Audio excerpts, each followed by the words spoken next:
We make different choices in life, and these choices have different consequences. Life, in a way, is just a series of decisions we make, and depending on our choice, we must live with the consequences. In the poems of Robert Frost, who was a poet that spent a part of his life in New England, we see the theme of life choices in different poems.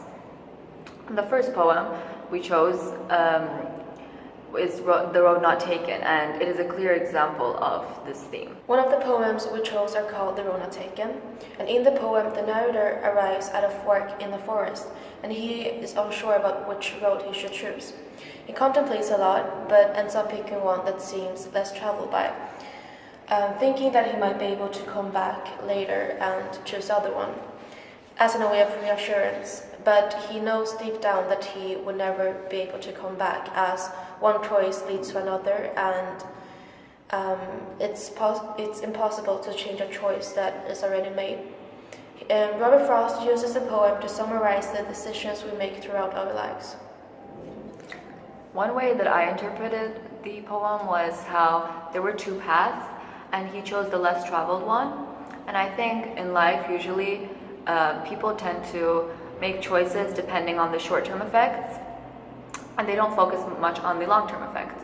And that's why that is what I see as the most traveled road, while the less traveled road is usually the road where it might be hard in a short term, you might have difficulties, but in a long term it will pay off.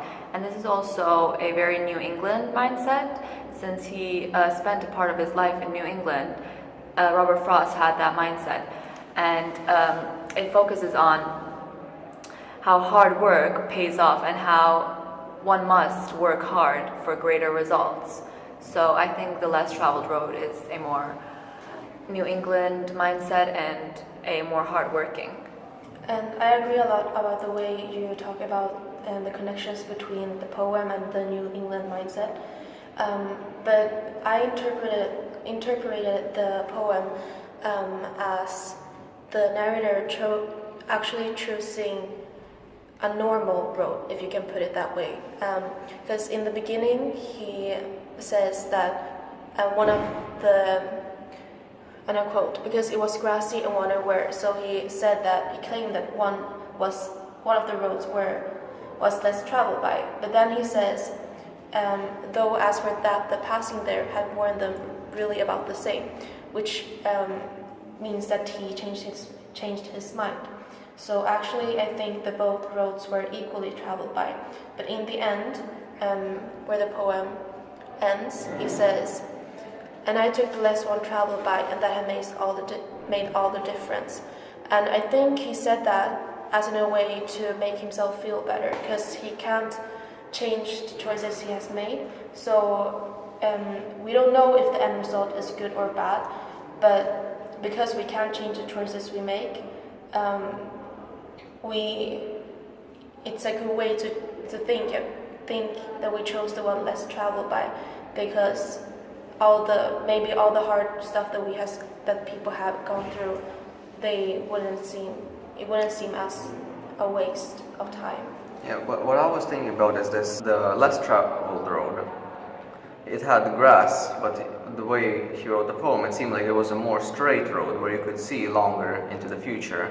Meanwhile, he wrote clearly on the one that was traveled more, it turned into the forest, like symbolizing that you can't actually see what's going to end up happening. So I think what this might mean is that, like, even if you take the harder path and you stay on that path, you can see clearer how things turn out than if you take the easier path and just risk it, basically. I interpreted the end of the poem where he says that he took the less traveled path, and that's all that made a difference, as a positive thing, because he's in the future while he's telling us about the past and how in the moment where he was making these choices, and in the future he might have already gone through the short-term effects and now all the hard work is being paid off. So I think it's more of a positive way of looking at it, saying that was all that made a difference. Robert Frost focuses a lot on predestination, and I think we can see this quite clearly in this poem as well. That, predestination, I think, means that you have a path that God has set for you, but you have to still make the right decisions to stay on that path. And I think by choosing that road, he's making the right decision. I think that, that Robert Frost sees predestination and destiny as in we are given choices in life and these choices are going to affect our destiny. So I don't think he sees it as in that one thing is meant to happen. I think that he sees it in a way that our choices will make one thing happen or not happen. For example, also in the poem Out Out, this is seen where the boy chooses not to focus on his job in that moment, which changes his destiny and causes his death. But if he just focused a bit more on the work and kept on concentrating hard for just a couple of more minutes, his destiny would have been a completely different one. Yeah, so as you mentioned, Out Out, it's a poem about a boy who's doing work in the garden with a saw, but he gets distracted by his mother calling for supper and loses the arm. In the last sentence, which is, and they, since they were not the one that turned to their affairs. So even though the parents and the family of the boy was really upset about his death, they accepted it as a part of life, as a part of his destiny, the way his life was supposed to be, and they turned to their affairs. Yeah, and I think also the New England theme again is seen very well in this poem, as he chooses not to work hard in that moment and he chooses to take the easy path, which leads in his death. But if he had just focused a bit more and done it the New England way, concentrated very hard, he would have still lived and none of this would have happened and he would have got supper just a couple of minutes after. But also what I was thinking about is it might have not been the easy choice to look away. He was working harder for a long time.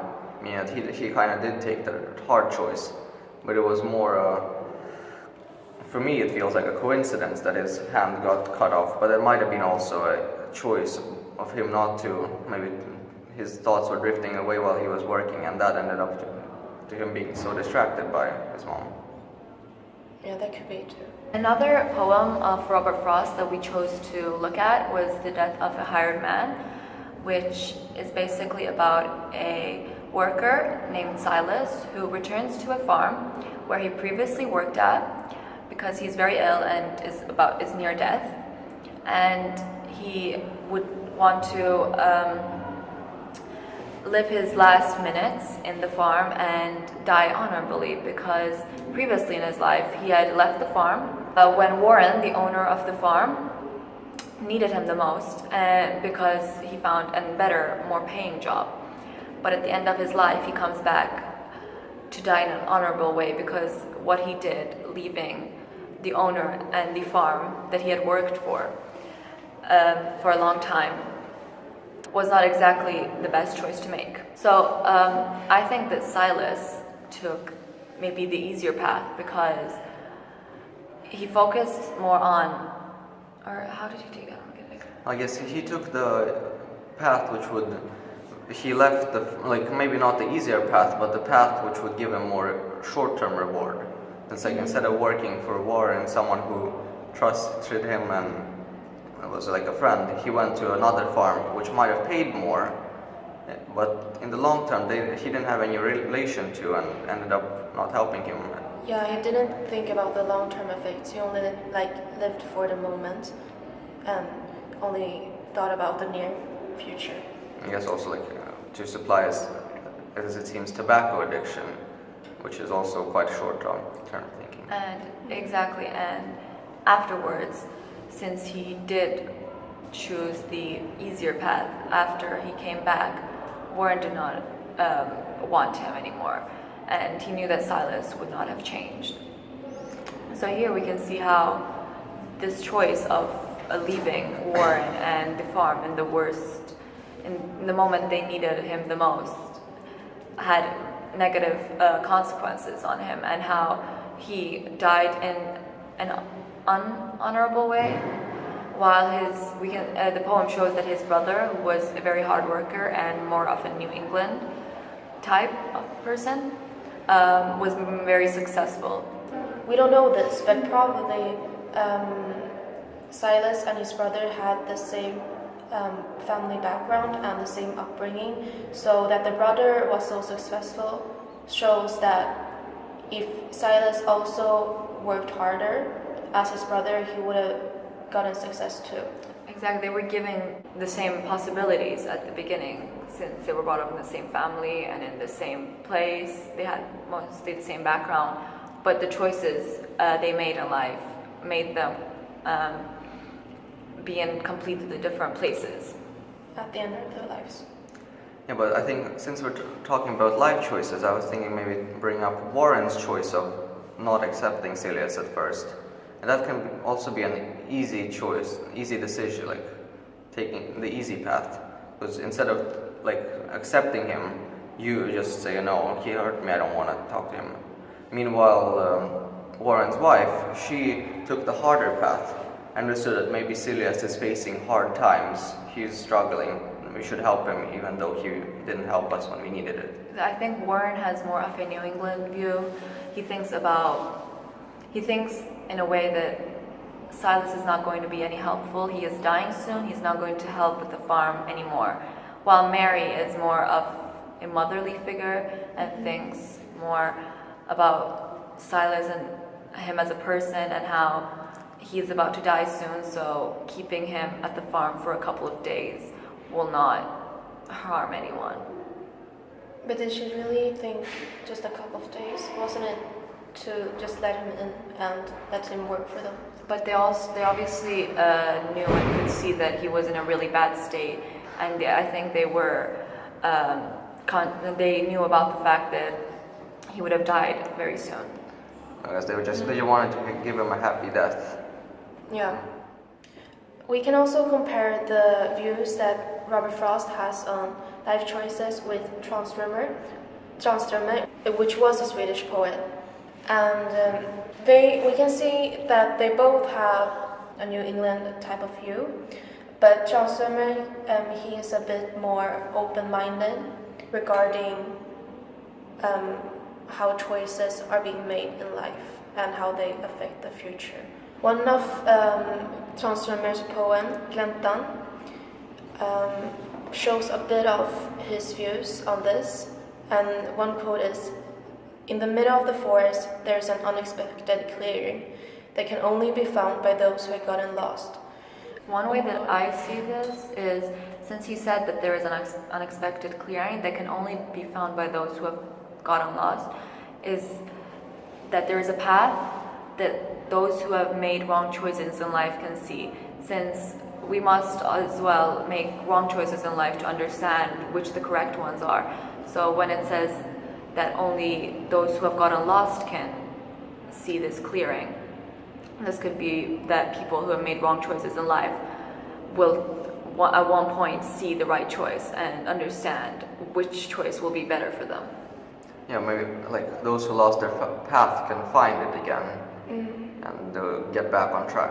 And this might also be like predestination in a way, that maybe even though you took the right on your path, you took the wrong decision, you will still have a chance to get back on the right path. Yeah, you will always have possibilities in life.